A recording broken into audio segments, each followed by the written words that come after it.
Alright, so I'm back and I'm about to finish up my smoke here and read the preface for it.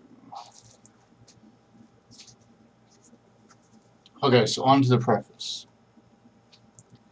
The history of the tablets translated in the following pages is strange and beyond the belief of modern scientists. Their antiquity is stupendous, dating back some 36,000 years BC.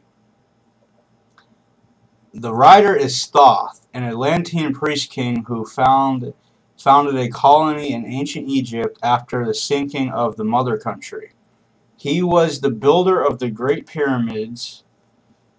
He was the builder of the Great Pyramid of Giza, erroneously attributed to Cheops.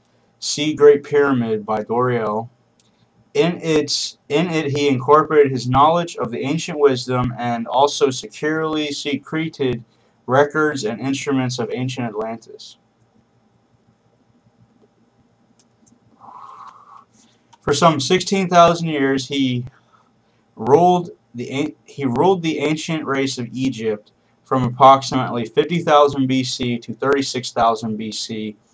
At that time, the ancient barbarous race, among which he and his followers had settled, had been raised to a high degree of civilization. Thoth was an immortal, that is, had conquered death, passing only when he willed, and even then not through death.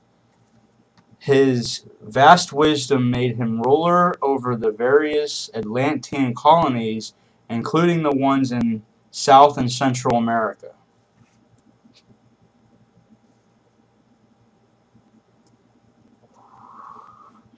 When the time came for him to leave Egypt, he erected the Great Pyramid over the entrance to the great halls of Amenti, placed in it his records and appointed guards for his secrets from among the highest of his people. In latter times, the descendants of these guards became the pyramid priests. While Thoth was deified as the god of wisdom, the recorder, by those in the age of darkness which followed his passing, in legend the halls of Amenti became the underworld, the halls of the gods, where the soul passed after death for judgment.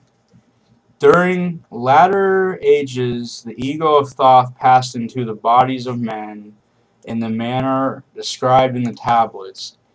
As such, he incarnated 3 times, and his last being, known as Hermes, the thrice-born, in this incarnation he left the writing known to modern occultists as the Emerald Tablets, which I just read to you. I read the Hermes version, the Isaac Newton translation.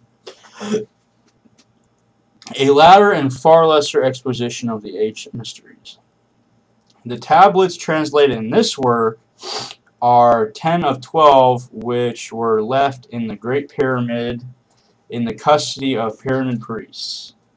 I mean, to visualize that, how they were left in the temple or the pyramid, just go back and watch that movie, The Secret. In the beginning, where they're showing they're showing the guy covering up the green tablets and shit in the temple and running off of them and whatnot. And, I mean that's probably how it looked, but there's bullshit in that movie. Okay, so yeah, the 10 are divided into 13 parts for the sake of convenience. The last 2 are so great and far-reaching in their import that at present it is forbidden to release them to the world at large. However, in those contained herein are secrets which will prove of inestimable value to the serious student. They should be read not once but 100 times, for only thus can the true meaning be revealed. A casual reading will give glimpses of beauty, but more intensive study will open avenues of wisdom to the seeker.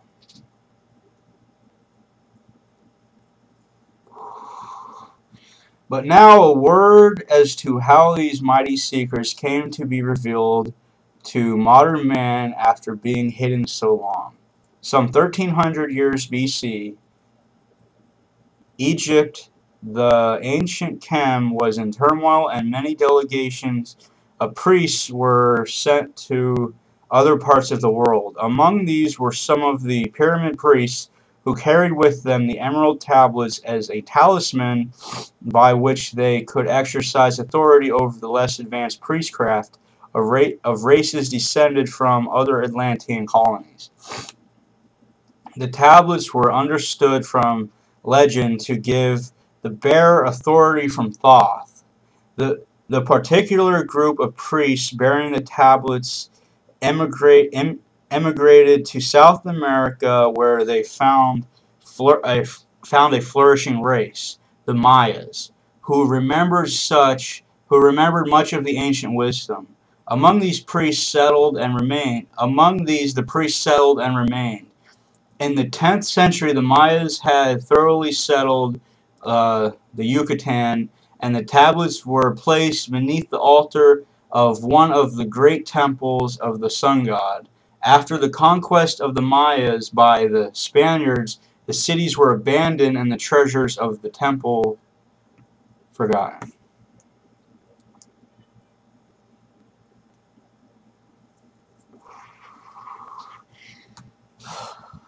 It should be understood that the Great Pyramid of Egypt has been and still is a temple of initiation into the mysteries. Jesus, Solomon, Apollonius, and others were initiated there.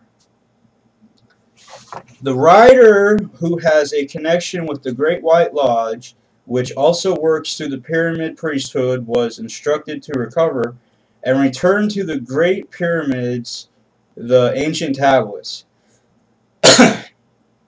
This, after adventures which need not be detailed here, was accomplished. Before returning them, he was given permission to translate and retain a copy of the wisdom engraved on the tablets. This was done in 1925, and only now has permission been given for part to be published. It is expected that many will scoff, yet the true student will read between the lines and gain wisdom. If the light is in you, the light which is engraved in these tablets will respond. Now, a word as to the material aspect of the tablets. They consist of 12 tablets of emerald green, formed from a substance created through alchemical transmutation. They are imperishable, resistant to all elements and substance. In effect, the atomic and cellular structure is fixed, no change ever taking place. In this respect, they violate the material law of ionization. Upon them are engraved characters in the ancient Atlantean language, characters which respond to attuned thought waves, releasing the associated mental vibrations in the mind of the reader. The tablets are fastened together with hoops of golden-colored alloy suspended from a rod of the same material.